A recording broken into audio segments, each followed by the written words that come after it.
ক্ষমতার বাহানায় বিএনপি সরকার আর সংস্কার করতে চায় না। তারা ক্ষমতাকে নিরঙ্কুশভাবে উপভোগ করতে চায়, কিন্তু নির্বাচনের মধ্য দিয়ে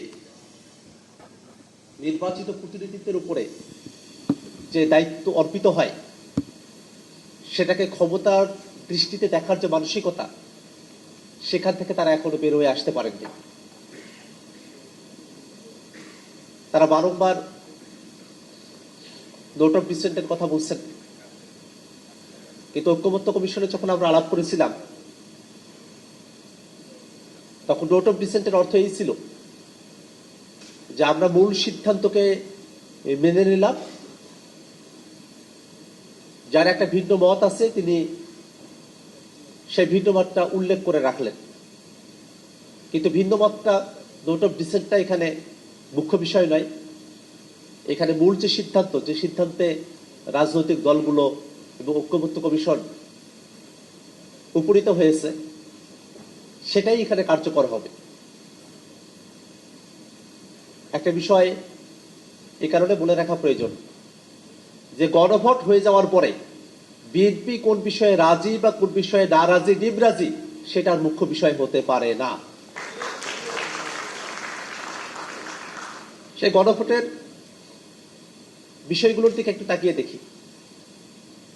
তারা বলছে যে 4টা কোশ্চেনের মধ্যে 3.5টা কোশ্চেনে তাদের আপত্তি নাই, আধাটা কোশ্চেনে তাদের আপত্তি। আমরা আসলে ক্লিয়ার হতে চাই যে গণভোটের কোন আধাটা বিষয়ে আপনাদের আপত্তি ছিল, কারণ গণভোটের প্রশ্নগুলোতে খুবই স্পষ্ট করে বলা ছিল যে একটা উচ্চকক্ষ হবে ভোটের পিয়ার অনুযায়ী। প্রতিদিন গোসলে সিরামের উজ্জ্বলতা মেরি সিরাম সোপ বার। তত্ত্বাবধায়ক সরকার হবে নতুন একটা ফর্মুলা অনুযায়ী, আর সাংবিধানিক প্রতিষ্ঠানগুলোতে নিয়োগ হবে একটা নিরপেক্ষ বডির মধ্য দিয়ে। যে বিষয়গুলোতে আমরা সবাই একমত, এরকম 30টি বিষয় সেখানে উল্লেখ করা ছিল। আরো কিছু বিষয় ছিল যেগুলো রাজনৈতিক দলগুলো তাদের ইশতেহার অনুযায়ী সেগুলোকে বাস্তবায়ন করতে পারত। আমরা বিএনপির সাথে এই ডিবেটটাও করতে চাই আবারও, যে উচ্চকক্ষ যদি ভোটের পিয়ার অনুযায়ী হয় সেটাতেই কি আপনাদের আপত্তি? তত্ত্বাবধায়ক সরকার যদি নতুন একটা ফর্মুলায় হয় আপনাদের আপত্তি কি সেই জায়গায়? সাংবিধানিক প্রতিষ্ঠানগুলো সেটা একটা নিরপেক্ষ বডির মধ্য দিয়ে নিয়োগ হবে, আপনাদের আপত্তিটি কি সেই জায়গায়? সেটা খোলাসা হওয়া প্রয়োজন।